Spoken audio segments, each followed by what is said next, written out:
have throughout all the ups and downs.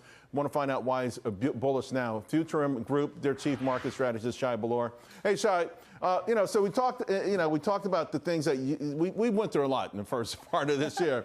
Geopolitical risk, for the most part, that's over with. You say the Fed is late, but the market's okay with that for now. And of course, the AI story evolves. We just had a clip of Jay Powell. How important, I kind of, on one hand, like the fact that the markets rallied without the aid of the Fed, without accommodation. But how important is it at some point that Powell steps up to the plate?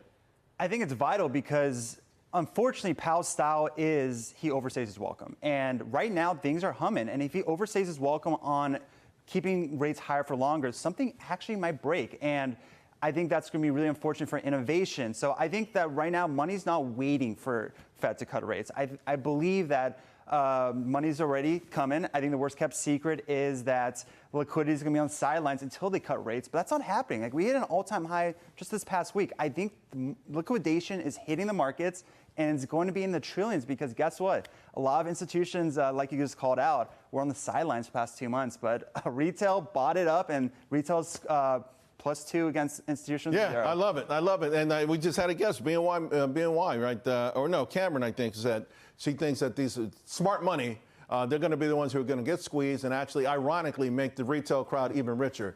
One thing I've been talking about this week is beyond the Mag 7. Not companies that are going to be able to match them in terms of innovation per se, but stocks that are so well positioned that maybe over the next 3 to 5 years can outperform. And listen, we know that some of these names already are well known, but obviously I got to ask about Tesla since the feud is back in the news. How much does that bother you? Because you like this stock a lot. It's unfortunate. It's definitely a heartburn that could have been avoided. But I think the inevitability of what Optimus is going to be, the inevitability of what FSD, that's going to be a reality. Elon does not miss. The timing might be a little iffy, but I do believe that Tesla is building the operating system of physical AI, where you just have Palantir right next to it. They're clearly building the operating system for enterprise AI. And that is something that is going to benefit substantially from the trillions of dollars in the next couple of years that are going to be spent on these foundational models. All the cybersecurity names out there, Palo Alto, Fortinet, you say it's CrowdStrike that's the AI guardian. I think they had a massive moat check just a year ago because they stopped the world from working for a couple hours, and yet they're 20 to 25% above what they were pre-outage. So I do think that CrowdStrike's the tier 1 cybersecurity name who've proven the ability to consistently innovate to the latest and greatest. They have 7+ modules, now 9+ modules, and I think they know where the puck's heading. And as data is about to explode in this agentic AI future, I think they're going to be able to be offering the latest and greatest and keep all their customers in their ecosystem, because even them stopping the world from working, they didn't know. So Goldman took Snowflake off its conviction buy list today, but that had nothing to do with their analysts per se. You're saying it's the foundation of AI data liquidity.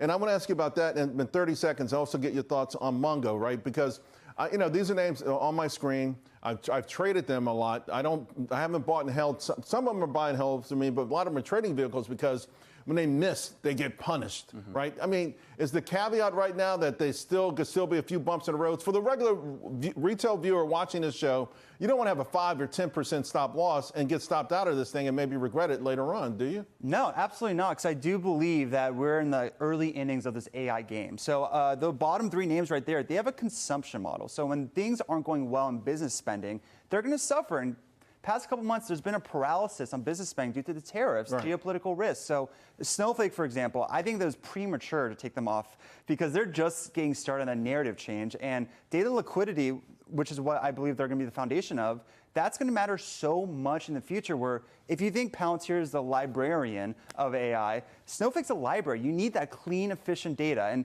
Cloudflare, they're under-discussed. They're one of the most strongest growth names out there, and they're proving the ability to build the AWS of the new modern internets. And Mongo, you saw what Oracle's doing. Oracle is killing it right now, their OCI. MongoDB is a database angle for these AI-driven applications that were just getting started. And you're going to see in a couple years all the what inference data is going to create for this explosion of apps. Mongo is going to benefit substantially from it. Good stuff. Shai, thank you.